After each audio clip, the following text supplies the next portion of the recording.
नमस्कार दोस्तों, कैसे हो आप सभी। आपका बहुत बहुत स्वागत है आपके अपने चैनल पर। दोस्तों, ये दुनिया भी कितनी अद्भुत है। हमसे कहीं दूर रहने वाले प्रेयसी को भी हम अपने सामने दिखाई देने वाले चांद में ढूंढ लेते हैं। चांद हमसे कोसों मील दूर है, लेकिन हर शाम वो हमें मिलने जरूर आता है। तो हम चांद तक कब पहुंचेंगे, इस सवाल का जवाब हमारे साइंटिस्ट ने ढूंढ लिया है। जी हाँ, जल्द ही चांद पर जाने की तैयारी शुरू कर दीजिए। हम इस वीडियो में जानेंगे ऐसे ही कुछ चांद के रहस्यों के बारे में। लेकिन वीडियो शुरू करने से पहले मैं आपको याद दिला दूं कि चैनल को सब्सक्राइब कर दो ना, और हाँ, बाजू में जो बेल आइकन है उसे भी प्रेस करना ना भूलना। अगर आपका भी सपना चांद पर जाने का हो तो ये जल्द ही साकार हो सकता है। जी हाँ, बिल्कुल सही सुना आपने। इस दशक के अंत तक इंसान न केवल फिर एक बार चांद पर जा सकता है, बल्कि पहले से कई ज्यादा वक्त गुजार सकता है। और ये पॉसिबल है नासा के आर्टेमिस 1 मिशन की वजह से। इसके तहत नासा ने ओरियन स्पेसक्राफ्ट को भेजा था। पहुंचते ही अपना काम करना शुरू कर दिया है और चांद की कुछ तस्वीरें भी भेजी हैं। देखते हैं ऐसे ही कुछ तस्वीरों के बारे में। इस वीडियो में हम देख सकते हैं कि किस तरह से ये स्पेसक्राफ्ट ऊंची उड़ान भरता है और मंगल ग्रह पर लैंड करता है। साइंटिस्ट ने इस स्पेसक्राफ्ट को 16 नवंबर को गैलेक्सी में भेजा था। इस वजह से चांद पर जाने का इंसान का सफर और भी आसान होने वाला है। साइंटिस्ट का अंदाजा है कि 2025-26 से इंसान चांद पर जा सकता है। पिछले कई सालों में हम ये देख रहे हैं कि चांद पर जमीन खरीदने का सिलसिला बहुत तेजी से शुरू है।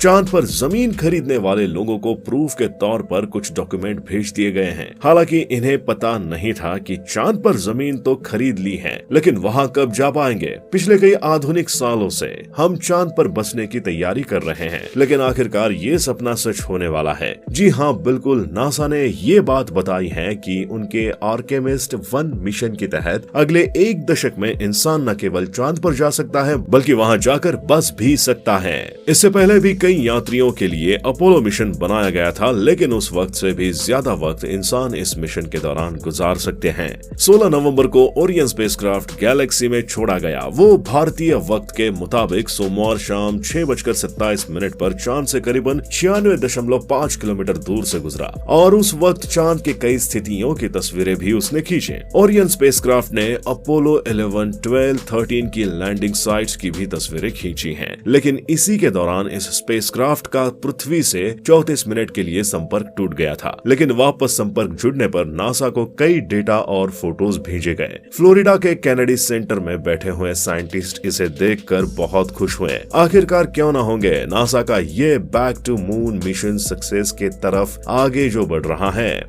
इसके बारे में जानकारी देते हुए दुनिया के जाने माने साइंटिस्ट डॉक्टर टीवी वेंकटेश्वर ने कहा, फिलहाल के लिए इस मिशन का लक्ष्य केवल और केवल इस सिस्टम को टेस्ट करना है, जिसमें निर्माण लूप होल्स को मद्देनजर रखते हुए हम आगे की गलतियों से बच सके। दरअसल अमेरिका 53 साल के बाद फिर एक बार इंसानों को चांद पर ले जाने का प्रयास कर रहा है। दरअसल ये मिशन 3 चरणों में बटा हुआ है, जिसका पहला चरण है यही आर्टेमिस 1, जो के सफल होता हुआ नजर आ रहा है। इसके लिए नासा ने सबसे पावरफुल रॉकेट SLS छोड़ा है, जिससे ओरियन कैप्सूल अलग होकर चांद के करीब से गुजरा। इससे पहले भी 29 अगस्त और 3 सितंबर को यानी 2 बार ये कोशिश की गई थी, लेकिन तब वे टेक्निकल प्रॉब्लम और मौसम की वजह से कामयाब नहीं हो पाए थे। नासा का ये कहना है कि स्पेसक्राफ्ट चांद के करीब एक सैटेलाइट छोड़ेगा और फिर ऑर्बिट में घूमता रहेगा। दरअसल आर्टेमिस 1 मिशन 25 दिन 11 घंटे 16 मिनट का है। इसके दौरान ओरियन स्पेसक्राफ्ट 20,92,147 किलोमीटर का सफर तय करेगा और चांद से भी 64,374 किलोमीटर आगे जाएगा। मिशन कंप्लीट होने के बाद ये ओरियन स्पेसक्राफ्ट 11 दिसंबर को प्रशांत महासागर में जा गिरेगा,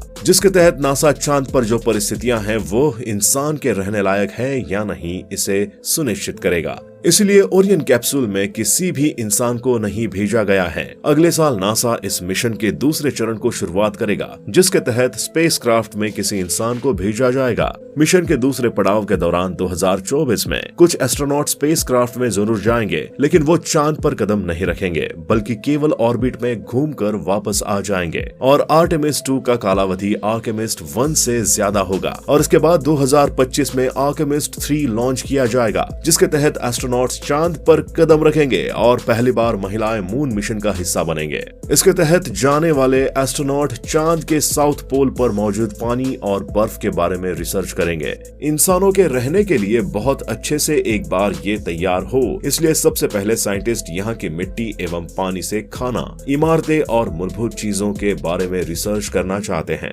अगर साइंटिस्ट खाने के लिए उपयुक्त खाना एवं रहने के लिए अच्छी सी जगह, इन सब चीजों को अच्छी तरह से ढूंढ लेते हैं तो जल्द से जल्द इंसान चांद पर बसने के लिए जा सकता है। अब तक ये कहा जा रहा है कि 2030 से पहले तक इंसान चांद पर पहुंच जाएंगे। कई लोगों का बचपन से सपना है कि वो एक बार चांद पर जाना चाहते हैं, लेकिन कई कारणों की वजह से ये पॉसिबल नहीं हो पाया। लेकिन आज के 21st सेंचुरी में ये पॉसिबल हो पाएगा। आखिरकार 50 साल बाद इंसानों को इस बारे में सफलता हाथ लगी है। इसी बात के लिए साइंटिस्ट को बहुत बहुत बधाई और दुआ करते हैं कि जल्द से जल्द इंसान चांद तक पहुंच जाए और चांद को और एक्सप्लोर कर सके। तो ये था आज का हमारा वीडियो, जिसमें हमने भविष्य के परछाई को देखा। ये वीडियो कैसा लगा हमें कमेंट करके जरूर बताइए। अगर अच्छा लगा हो तो लाइक कीजिए और दोस्तों के साथ भी शेयर कीजिए। अगर आप ऐसे ही नए नए इन्फॉर्मेटिव वीडियोस देखना चाहते हो तो हमारे चैनल को सब्सक्राइब कर दीजिए और हाँ, वो जो बाजू वाला बेल आइकन है उसे तुरंत प्रेस कर दीजिएगा कि जब भी मैं ऐसे इन्फॉर्मेटिव वीडियो अपने चैनल पर ले आऊं तो सबसे पहले आपको ही पता चलेगा। Bye bye.